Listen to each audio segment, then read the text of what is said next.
Милосрден Боже, кој не го искушуваш никого повеќе од неговите сили и кој си ги запишал сите мои денови во Твојата книга, дај ми вистинско христијанско трпение, та преку него да се радувам и уподобувам на примерот на мојот искупител, кој преку страдањата влезе во славата.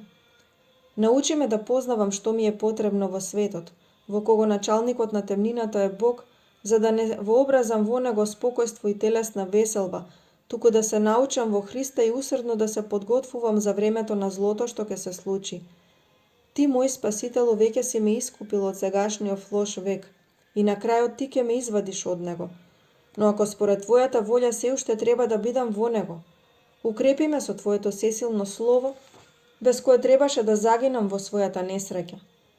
Дај ми да размислувам дека вакви страдања на кои сум подложен, трпат и многу мои браќа во светот, кои што ти не си ги отфрлил, туку си ги удостоил да бидат Твои избрани сведоци. Што е мојот живот во споредба со маките на светите маченици, кои што не го штеделе својот живот, само да одат по Твојот пат? Јас се уште не сум се спротиставувал до крв во подвигот против гревот, затоа направи да не ти негодувам со нетрпение, туку да негодувам против своите гревови, за кои се потребни постојани смиренија за да бидат умртвени. Направи да гледам на Исуса, началникот на верата, за да не паднам со духот. Господи, освети го преку него моето страдање, за да искусам преку светата помош, утеха, сила и трпение во моето страдање, зашто и јас сум напишан на Твоите раце и нема да заборавиш на мене како на свое чедо. Амин.